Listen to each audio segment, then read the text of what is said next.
चलिए human reproduction में revise कीजिए 3.2 दी फीमेल रिप्रोडक्टिव सिस्टम को। जी हाँ, फीमेल रिप्रोडक्टिव सिस्टम कंसिस्ट होता है एक पेयर ओवरीज से along with a pair of oviduct, uterus से, सर्विक्स से, वेजाइना और द एक्सटर्नल जेनिटलिया से लोकेटेड इन पेल्विस रीजन। जी हाँ, फीमेल रिप्रोडक्टिव सिस्टम कंसिस्ट होता है एक पेयर ओवरीज से along with a pair of oviduct, uterus से, सर्विक्स से, वेजाइना और द एक्सटर्नल जेनिटलिया से located in pelvis region. Mind capture कीजिए figure 3.3 diagrammatic sectional view of human female pelvis showing reproductive system. जी हाँ, female reproductive system consist होता है एक पेयर ओवरीज से along with a pair of oviduct, uterus से, cervix से, vagina और द एक्सटर्नल जेनिटलिया से लोकेटेड इन पेल्विस रीजन। क्या रिप्रोडक्टिव सिस्टम के ये सभी भाग एक पेयर मेमोरी ग्लैंड के साथ स्ट्रक्चरली तथा फंक्शनली इंटीग्रेटेड रहते हैं, जिसके फलस्वरूप ओव्यूलेशन, फर्टिलाइजेशन, प्रेगनेंसी, बर्थ तथा चाइल्ड केयर में सहायता मिलती है।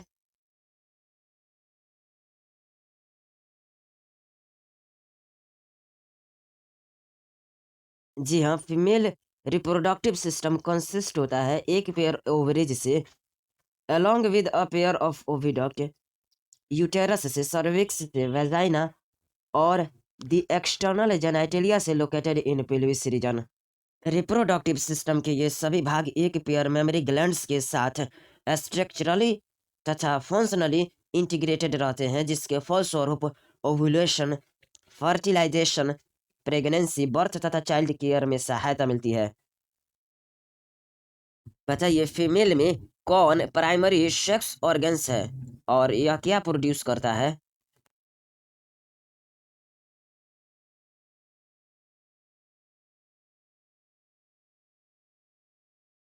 जी हाँ, ह्यूमन फीमेल्स में ओवरीज फीमेल के प्राइमरी सेक्स ऑर्गन्स है, जो फीमेल गैमेट्स यानी कि ओवम तथा एस्टेरॉइड हार्मोन्स यानी कि ओवेरियन हार्मोन्स को प्रोड्यूस करता है।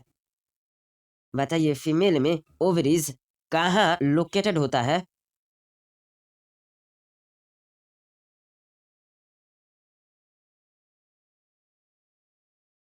जी हाँ, ओवरीज लोकेटेड होता है one on each side of the lower abdomen में।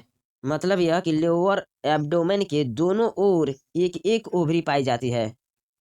फिगर 3.3 में बी का माइंड कैप्चर कीजिए। बताइए ईच ओवरी का लेंथ कितना होता है और ये पेल्विस वॉल और यूटेरस से किसके द्वारा कनेक्टेड होते हैं?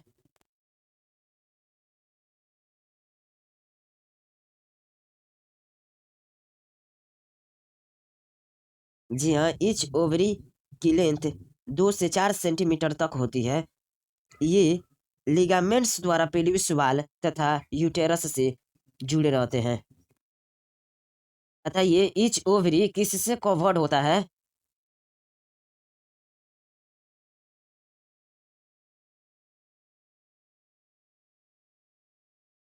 जी हाँ, ईच ओवरी कवर्ड होता है एक थिन इपिथीलियम से, जो ओवेरियन एस्ट्रोमा को इनक्लोज करती है। जी हाँ, ईच ओवरी कवर्ड होता है एक थिन इपिथीलियम से, जो ओवेरियन एस्ट्रोमा को इनक्लोज करती है। बताइए ओवरी का एस्ट्रोमा कितने जोन्स में डिवाइडेड होता है?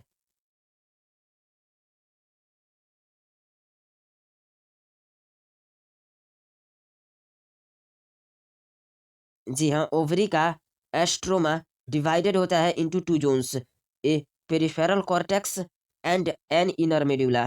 जी हाँ, ओवरी का एस्ट्रोमा डिवाइडेड होता है into 2 zones, a peripheral cortex and an inner medulla.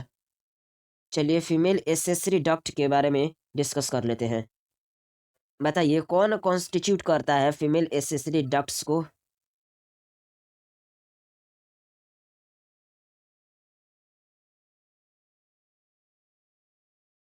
जी हाँ, ओविडक्ट्स यानी कि फैलोपियन ट्यूब्स, यूटेरस, ध्यान से सुनिए, ओविडक्ट्स यानी कि फैलोपियन ट्यूब्स, यूटेरस और वेजाइना जी हाँ, ओविडक्ट्स यानी कि फैलोपियन ट्यूब्स यूटेरस, ध्यान से सुनिए, यूटेरस और वेजाइना कॉन्स्टिट्यूट करता है फीमेल एसेसरी डक्ट्स को।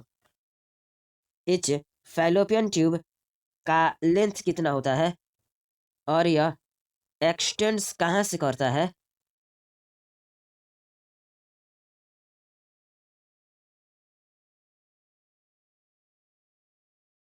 जी हाँ, इच फैलोपियन ट्यूब लगभग 10 से 12 सेंटीमीटर लेंथ में होता है, जो इच ओवरी के पेरिफेरी से चलकर यूटेरस तक जाती है। जी हाँ, इच फैलोपियन ट्यूब लगभग 10 से 12 सेंटीमीटर लेंथ में होता है, जो इच ओवरी के पेरिफेरी से चलकर यूटेरस तक जाती है। बताइए इनफंडिबुलम किसको कहते हैं?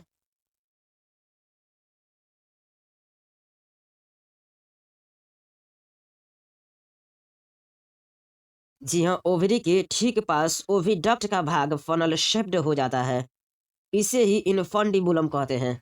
जी हाँ, ओवरी के ठीक पास ओविडक्ट का भाग फनल शेप्ड हो जाता है, इसे ही इनफंडिबुलम कहते हैं। इड्स ऑफ इनफंडिबुलम पोजेस करता है फिंगर लाइक प्रोजेक्शंस को। इस फिंगर लाइक प्रोजेक्शन को क्या कहते हैं?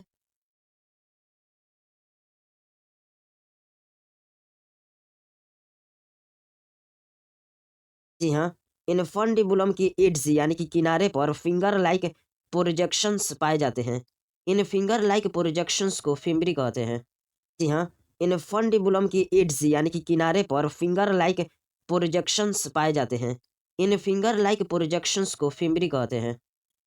ये फिम्बरी किस में हेल्प करते हैं?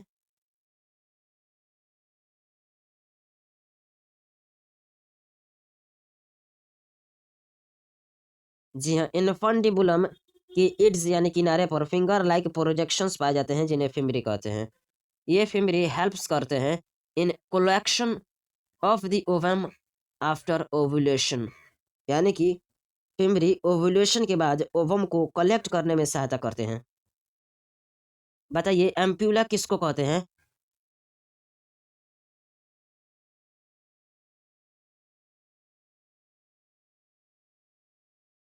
जी हाँ, इनफंडिबुलम आगे चलकर ओविडक्ट के एक वाइडर पार्ट में खुलता है, जिसे एम्प्यूला कहते हैं। जी हाँ, इनफंडिबुलम आगे चलकर ओविडक्ट के एक वाइडर पार्ट में खुलता है, जिसे एम्प्यूला कहते हैं। बताइए ओविडक्ट का लास्ट पार्ट क्या होता है?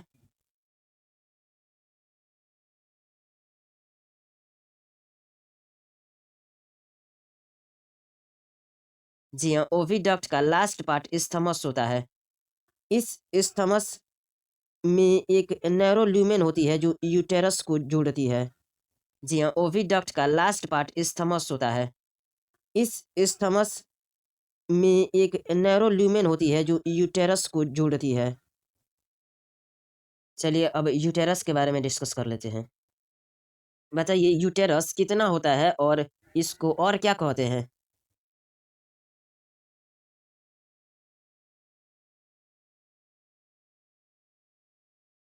जी हाँ, यूटेरस एक होता है जिसे ओम्ब भी कहते हैं। जी हाँ, यूटेरस एक होता है जिसे ओम्ब भी कहते हैं। बताइए यूटेरस किस शेप का होता है और यह किसके द्वारा अटैच्ड होता है टू दी पेल्विस वाल?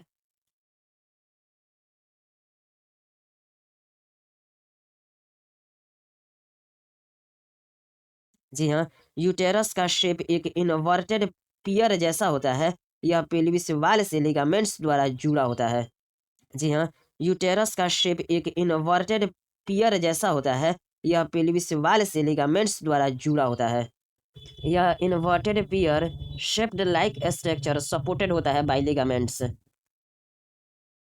बताइए यूटेरस वेजाइना में किसके थ्रू ओपन होता है?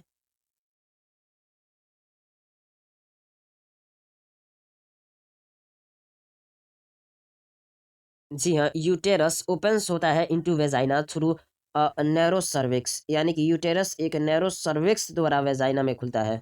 जी हाँ, यूटेरस ओपन्स होता है into vagina through narrow cervix, यानी कि यूटेरस एक नैरो सर्विक्स द्वारा वेजाइना में खुलता है।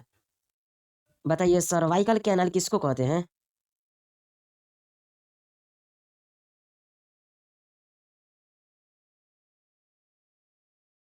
जी हाँ, सर्विक्स की कैविटी को सर्वाइकल कैनाल कहते हैं। जी हाँ, सर्विक्स की कैविटी को सर्वाइकल कैनाल कहते हैं। फिगर 3.3 बी का माइंड कैप्चर कीजिए। बताइए बर्च कैनाल कौन बनाती है?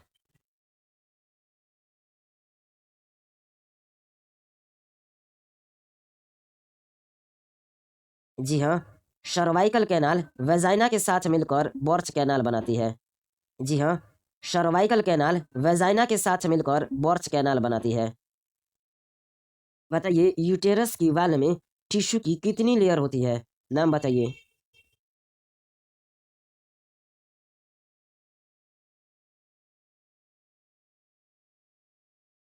जी हाँ, यूटेरस की वाल में टिश्यू की 3 लेयर होती है। एक्सटर्नल को पेरिमेट्रियम कहते हैं जो कि थिन मेम्ब्रेनस होती है। मिडिल मायोमेट्रियम होती है जो thick layer of smooth muscle होती है। और इनर इंडोमेट्रियम होती है जो कि ग्लैंडुलर होती है। जी हाँ, यूटेरस की वाल में टिश्यू की 3 लेयर होती है। एक्सटर्नल को पेरिमेट्रियम कहते हैं जो कि थिन मेम्ब्रेनस होती है। मिडिल मायोमेट्रियम होती है जो thick layer of smooth muscle होती है। और इनर इंडोमेट्रियम होती है जो कि ग्लैंडुलर होती है। जी हाँ, यूटेरस की वाल में टिश्यू की 3 लेयर होती है। एक्सटर्नल को पेरिमेट्रियम कहते हैं जो कि थिन मेम्ब्रेनस होती है। मिडिल मायोमेट्रियम होती है जो thick layer of smooth muscle होती है। और इनर इंडोमेट्रियम होती है जो कि ग्लैंडुलर होती है। बताइए यूटेरस की वाल में टिश्यू की 3 लेयर्स में से कौन यूटेराइन कैविटी को लाइंड करती है?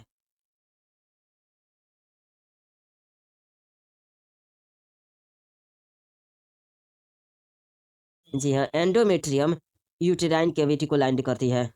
जी हाँ, एंडोमेट्रियम यूटेराइन कैविटी को लाइंड करती है। मेंस्ट्रुअल साइकिल के दौरान यूटेरस की किस वाल टिश्यू में साइक्लिक चेंजेस होते हैं?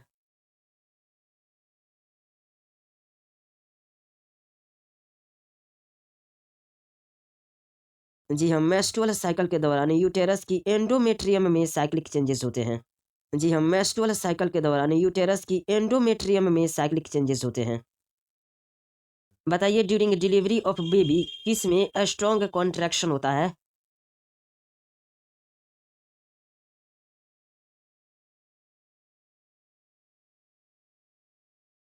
जी हाँ, during delivery of baby myometrium में स्ट्रॉन्ग कॉन्ट्रैक्शंस होता है।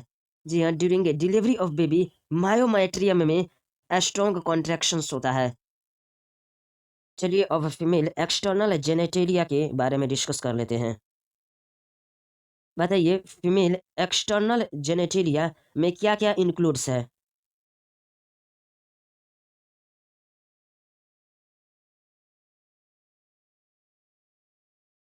जी हाँ, फीमेल एक्सटर्नल जेनेटेरिया में 5 चीज़ें इंक्लूड है। Mons pubis, labia majora, labia minora, hymen तथा क्लाइटोरिस। जी हाँ, फीमेल एक्सटर्नल जेनेटेरिया में 5 चीज़ें इंक्लूड है। Mons pubis, labia majora, labia minora, hymen तथा क्लाइटोरिस। फिगर 3.3 ए का माइंड कैप्चर फिर से कीजिए। बताइए मॉन्स पीबिस किससे कवर होती है और यह किससे बनी होती है?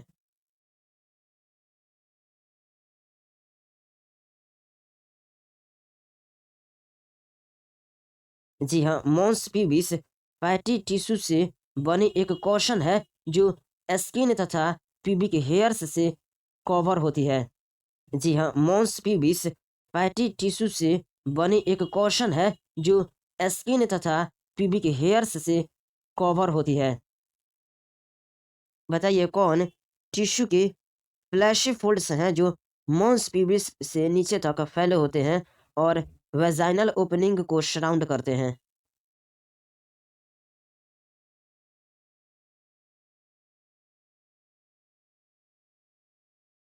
जी हाँ, लेबिया मेजोरा टिश्यू के फ्लैशी फोल्ड्स हैं जो मॉस प्यूबिस से नीचे तक फैले होते हैं और वेजाइनल ओपनिंग को श्राउंड करते हैं। जी हाँ, लेबिया मेजोरा टिश्यू के फ्लैशी फोल्ड्स हैं जो मॉस प्यूबिस से नीचे तक फैले होते हैं और वेजाइनल ओपनिंग को श्राउंड करते हैं। लेबिया माइनोरा क्या है?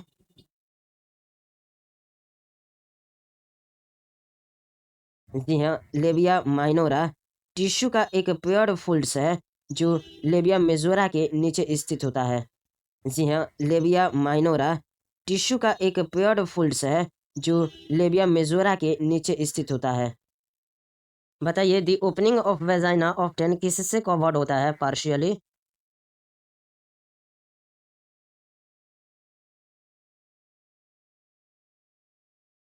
जी हाँ, the opening of the vagina often covered होता है पार्शियली बाई अ मेम्ब्रान जिसे हाइमेन कहते हैं।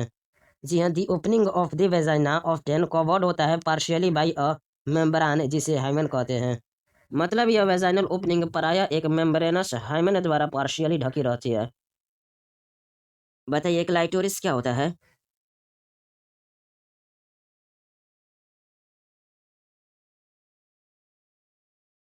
जी हाँ, क्लाइटोरिस एक टीनी फिंगर लाइक स्ट्रक्चर होता है जो यूरेथ्रल ओपनिंग के ऊपर दो लेबिया माइनोरा के अपर जंक्शन के पास स्थित होती है। जी हाँ, क्लाइटोरिस एक टीनी फिंगर लाइक स्ट्रक्चर होता है जो यूरेथ्रल ओपनिंग के ऊपर दो लेबिया माइनोरा के अपर जंक्शन के पास स्थित होती है। The clitoris is a tiny finger-like structure which lies at the upper junction of the two labia minora above the urethral opening. बताइए, हाइमन किस दौरान ऑफ्टन टॉर्न यानी कि फट जाती है?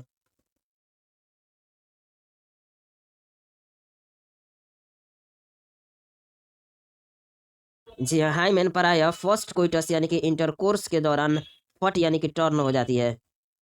जी हाँ, हाइमन प्रायः फर्स्ट कोइटस यानी कि इंटरकोर्स के दौरान फट यानी कि टर्न हो जाती है। हालांकि यह हाइमन कभी कभी अन्य कारण से भी टर्न यानी कि फट जाती है, जैसे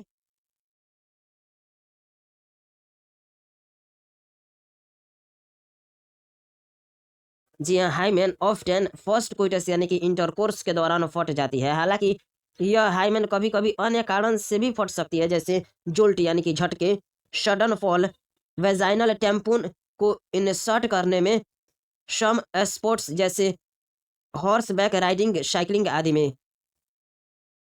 बताइए, क्या हाइमन की उपस्थिति या अनुपस्थिति को वर्जिनिटी या सेक्सुअल एक्सपीरियंस का रिलायबल इंडिकेटर मान सकते हैं?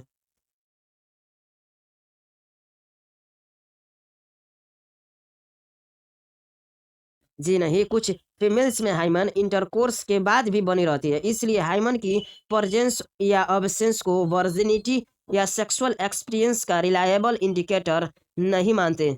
जी नहीं, कुछ फीमेल्स में हाइमन इंटरकोर्स के बाद भी बनी रहती है, इसलिए हाइमन की प्रेजेंस या अब्सेंस को वर्जिनिटी या सेक्सुअल एक्सपीरियंस का रिलायबल इंडिकेटर नहीं मानते।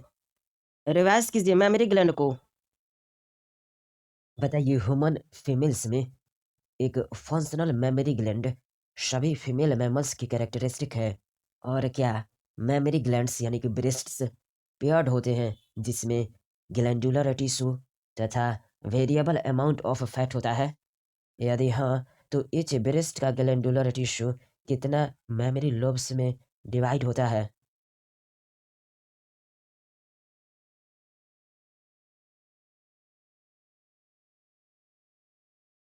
जी हाँ, ह्यूमन फीमेल में फंक्शनल मेमोरी ग्लैंड सभी फीमेल मैमल्स की कैरेक्टरिस्टिक है।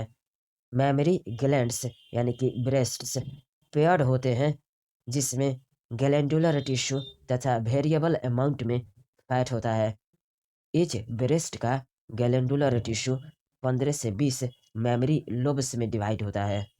जी हाँ, ह्यूमन फीमेल में फंक्शनल मेमोरी ग्लैंड सभी फीमेल मैमल्स की कैरेक्टरिस्टिक है।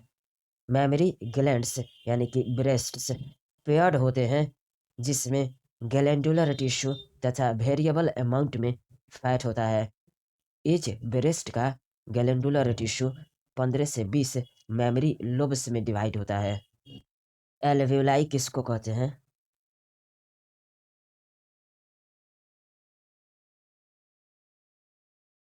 जी हाँ, मेमोरी लोब में सेल्स के क्लस्टर्स होते हैं। इन मेमोरी लोब्स के सेल्स के क्लस्टर को एल्वियोलाई कहते हैं। जी हाँ, मेमोरी लोब में सेल्स के क्लस्टर्स होते हैं। इन मेमोरी लोब्स के सेल्स के क्लस्टर को एल्वियोलाई कहते हैं। बताइए, एल्वियोलाई की सेल्स से क्या सेक्रेट होती है?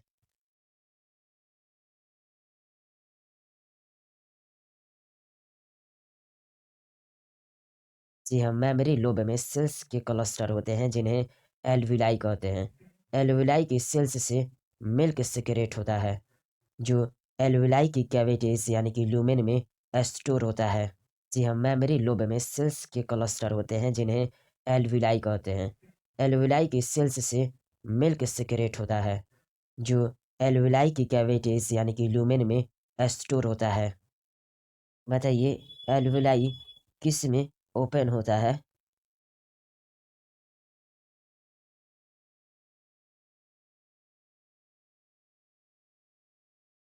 जी हाँ, एल्वियोलाई की सेल्स में मिल्क सेक्रेट होता है जो एल्वियोलाई की कैविटीज यानी कि लूमेन में स्टोर होता है। एल्वियोलाई मेमोरी ट्यूब्यूल्स में खुलती है। प्रत्येक लोब की ट्यूब्यूल्स मिलकर मेमोरी डक्ट बनाती है।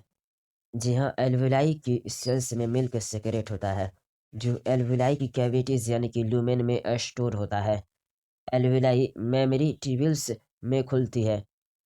प्रत्येक लोब की ट्यूब्यूल्स मिलकर मेमोरी डक्ट बनाती है। बताइए, एम्प्यूला कौन बनाता है?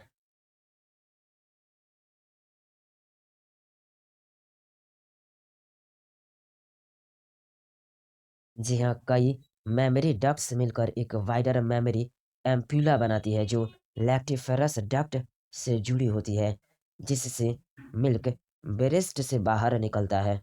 जी हाँ, कई मेमोरी डक्ट्स मिलकर एक वाइडर मेमोरी एम्प्यूला बनाती है जो लैक्टिफेरस डक्ट से जुड़ी होती है जिससे मिल्क ब्रेस्ट से बाहर निकलता है। जी हाँ, सेवरल मेमोरी डक्ट्स ज्वाइन करके फॉर्म करते हैं एक वाइडरी मेमोरी एम्पुला को जो कि कनेक्टेड होता है to lactiferous duct through which milk sucked out होता है।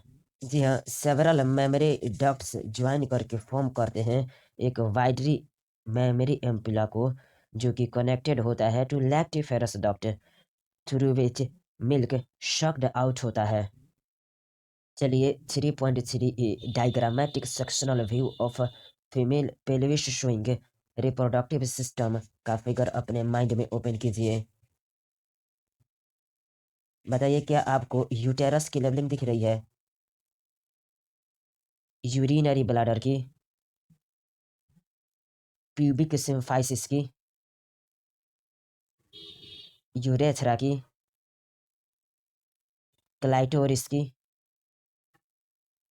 लेबिया minora, labia majora, vaginal orifice, anus, vagina, rectum, cervix की।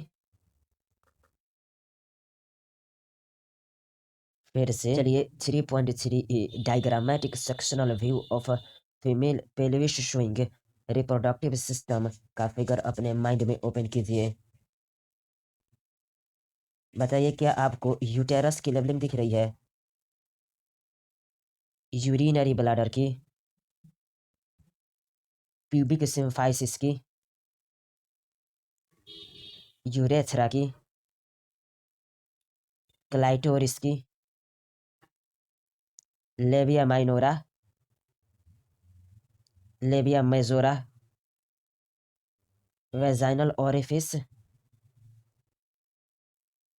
एनस, वेजाइना, रेक्टम, सर्विक्स की।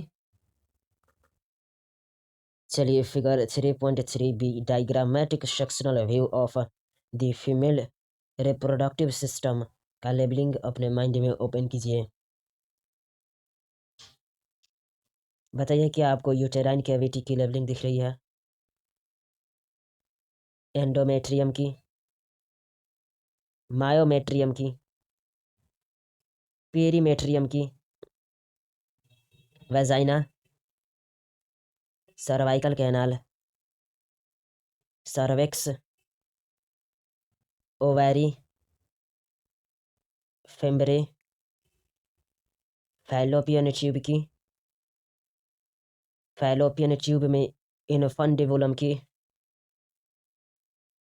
फैलोपियन ट्यूब का एम्प्यूला की, फैलोपियन ट्यूब के इस्थमस की, यूटेराइन फंडस की, यूटेराइन कैविटी की। फिर से चलिए figure 3.3b diagrammatic sectional view of the female reproductive system का लेबलिंग अपने माइंड में ओपन कीजिए। बताइए क्या आपको यूटेराइन कैविटी की लेबलिंग दिख रही है? एंडोमेट्रियम की, मायोमेट्रियम की, पेरीमेट्रियम की, vagina, cervical canal, cervix, ovary, fimbriae, fallopian tube की, फैलोपियन ट्यूब में इन्फंडिबुलम की, फैलोपियन ट्यूब का एम्प्यूला की, फैलोपियन ट्यूब के इस्थमस की, यूटेराइन फंडस की, यूटेराइन कैविटी की। चलिए figure 3.4 A diagrammatic sectional view of mammary gland का फिगर अपने माइंड में ओपन कीजिए। बताइए कि आपके माइंड के फिगर में फैट की लेवलिंग दिख रही है? मेमोरी लोब की, मेमोरी एल्वियोलस की, मेमोरी डक्ट की, एम्प्यूला की, लैक्टिफेरस डक्ट की, निपल की, एरियोला की, पेक्टोरैलिस मेजर मसल की, मसल बिटवीन रिब्स की, रिब की। फिर से बताइए कि आपके माइंड के फिगर में फैट की लेवलिंग दिख रही है? मेमोरी लोब की, मेमोरी एल्वियोलस की, मेमोरी डक्ट की, एम्प्यूला की, लैक्टिफेरस डक्ट की, निपल की, एरियोला की, पेक्टोरैलिस मेजर मसल की, मसल बिटवीन रिब्स की, रिब की। रिवाइज कीजिए 3.3 गैमीटोजेनेसिस को। बताइए गैमेट्स को कौन प्रोड्यूस करते हैं?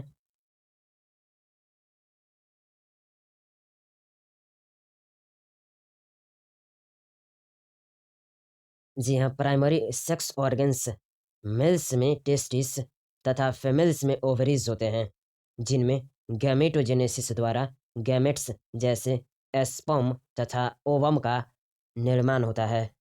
जी हाँ, प्राइमरी सेक्स ऑर्गन्स मेल्स में टेस्टिस तथा फीमेल्स में ओवरीज होते हैं, जिनमें गैमेटोजेनेसिस द्वारा गैमेट्स जैसे एस्पर्म तथा ओवम का निर्माण होता है। Primary sex organs, the testes in the males and the ovaries in the females, produces gametes, that is, sperms and ovum respectively, by process called gametogenesis. Spermatogonia क्या होती है?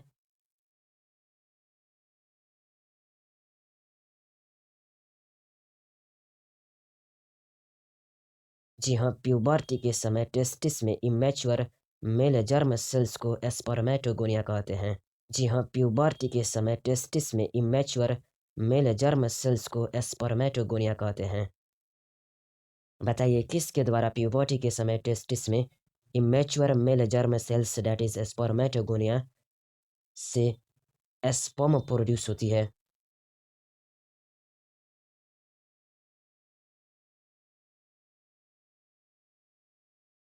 जी हाँ, प्यूबर्टी के समय टेस्टिस में immature male germ cells that is spermatogonia spermatogenesis द्वारा sperms produce करती है।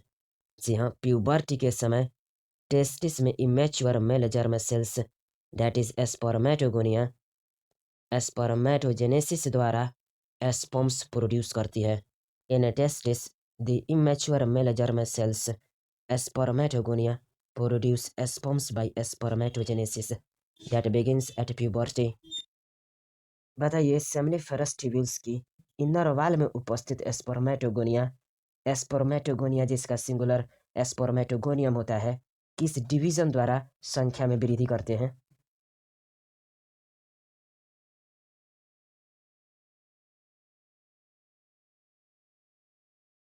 जी हाँ, सेमनिफेरस ट्यूब्यूल्स की इनर वाल में उपस्थित स्पर्मेटोगोनिया जिसका सिंगुलर स्पर्मेटोगोनियम होता है माइटोटिक डिवीजन द्वारा संख्या में वृद्धि करती है। बताइए इच स्पर्मेटोगोनिया हैप्लॉइड होती है या फिर डिप्लॉइड और इनमें क्रोमोसोम कितने होते हैं?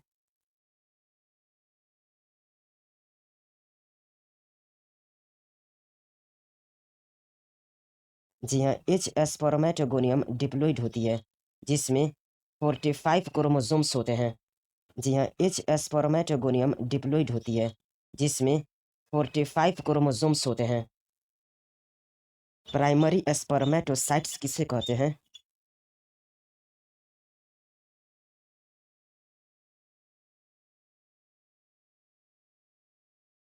जी हाँ, सम स्पर्मेटोगोनिया में समय समय पर मियोसिस होती है जिनको प्राइमरी स्पर्मेटोसाइट्स कहते हैं। जी हाँ, सम स्पर्मेटोगोनिया में समय समय पर मियोसिस होती है जिनको प्राइमरी स्पर्मेटोसाइट्स कहते हैं। Some of the spermatogonia called primary spermatocytes periodically undergoes meiosis। Secondary spermatocytes किसको कहते हैं?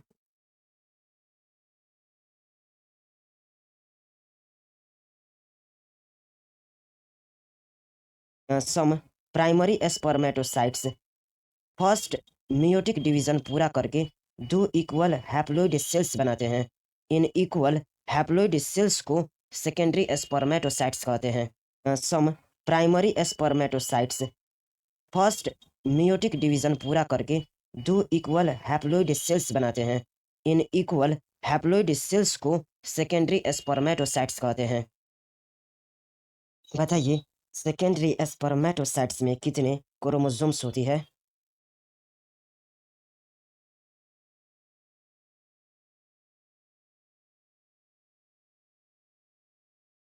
जी हाँ, इच सेकेंडरी स्पर्मेटोसाइट्स में 23 क्रोमोसोम्स होती है। जी हाँ, इच सेकेंडरी स्पर्मेटोसाइट्स में 23 क्रोमोसोम्स होती है। स्पर्मेटिड्स किसको बोलते हैं?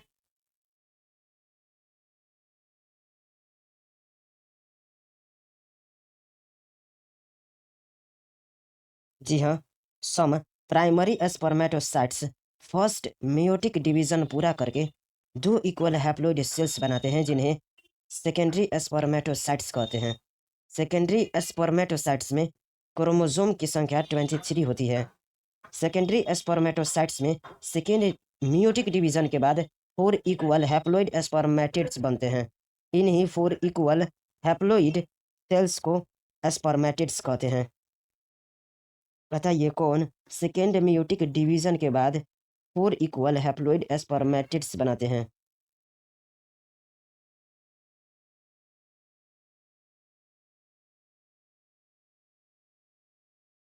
जी हाँ, सेकेंडरी स्पर्मेटोसाइट्स में सेकेंड मियोटिक डिवीजन के बाद 4 इक्वल हैप्लॉइड स्पर्मेटिड्स बनते हैं।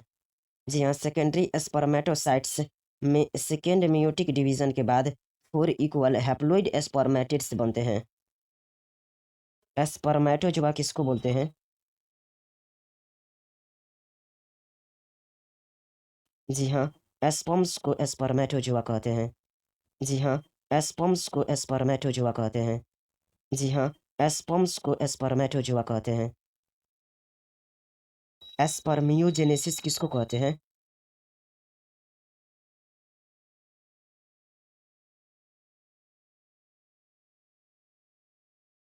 जी हाँ, एस्पर्मेटिड्स का एस्पर्मेटोजोआ यानी कि एस्पर्म्स में ट्रांसफर होना एस्पर्मियोजेनेसिस कहलाता है। जी हाँ, एस्पर्मेटिड्स का एस्पर्मेटोजोआ यानी कि एस्पर्म्स में ट्रांसफर होना एस्पर्मियोजेनेसिस कहलाता है। Spermatids are transferred into spermatozoa, that is sperms, by the process called spermiogenesis. Spermiogenesis के बाद sperm head किस में इम्बेड यानी कि धंस जाता है और अंत में किसके द्वारा sperms सेमनीफेरस ट्यूब्यूल्स से रिलीज होता है।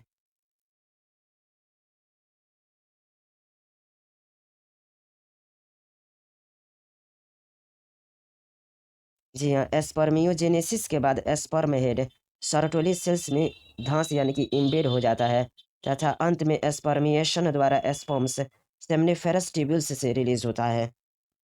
एस्पर्मिएशन किसको कहते हैं?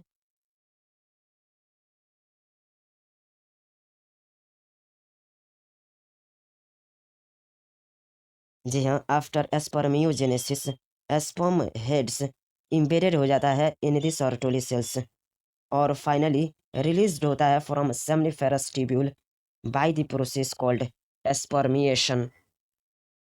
माइल कैप्चर करके फिगर 3.5 को कम से कम 30 बार बनाइए।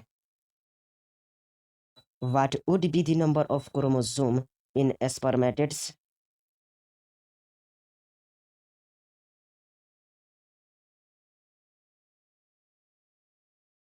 बताइए क्यों स्पर्मेटोजेनेसिस प्यूबर्टी से स्टार्ट हो जाती है?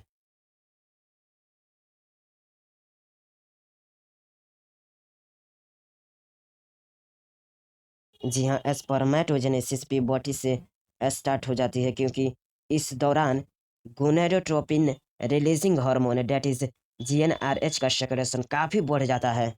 जी हाँ, स्पर्मेटोजेनेसिस प्यूबर्टी से स्टार्ट हो जाती है क्योंकि इस दौरान gonadotropin releasing hormone that is GnRH का सेक्रेशन काफ़ी बढ़ जाता है। क्या जीएनआरएच हाइपोथैलेमिक हार्मोन है?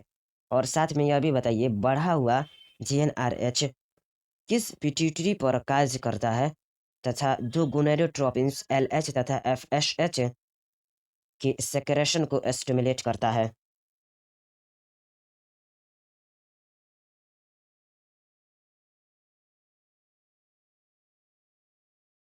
जी हाँ, जीएनआरएच एक हाइपोथैलेमिक हार्मोन है। बढ़ा हुआ जीएनआरएच एंटीरियर पिट्यूटरी पर कार्य करता है तथा दो गोनेडोट्रोपिन्स एलएच तथा एफएसएच के सेक्रेशन को स्टिमुलेट करता है। जी हाँ, जीएनआरएच एक हाइपोथैलेमिक हार्मोन है। बढ़ा हुआ जीएनआरएच एंटीरियर पिट्यूटरी पर कार्य करता है तथा दो गोनेडोट्रोपिन्स एलएच तथा एफएसएच के सेक्रेशन को स्टिमुलेट करता है। एलएच और एफएसएच का फुल फॉर्म बताइए।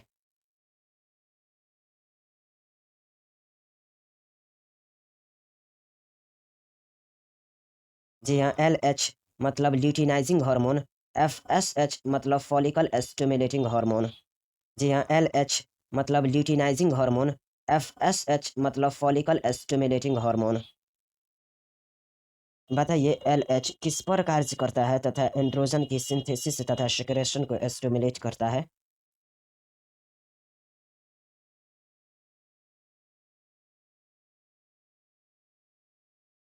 जी हाँ, एलएच लीडिंग सेल्स पर कार्य करता है तथा एंड्रोजन की सिंथेसिस तथा सेक्रेशन को स्टिमुलेट करता है। जी हाँ, एलएच लीडिंग सेल्स पर कार्य करता है तथा एंड्रोजन की सिंथेसिस तथा सेक्रेशन को स्टिमुलेट करता है। बताइए एंड्रोजन क्या करता है?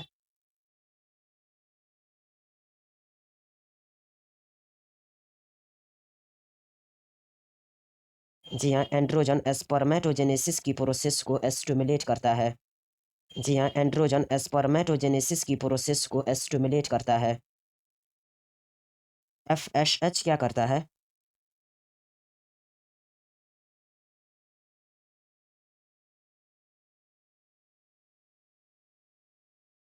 जी हाँ, एफएसएच यानी कि follicle stimulating hormone Sertoli cells पर कार्य कर कुछ फैक्टर्स के सेक्रेशन को स्टिमुलेट करता है जो स्पर्मियोजेनेसिस की प्रोसेस में सहायता करते हैं।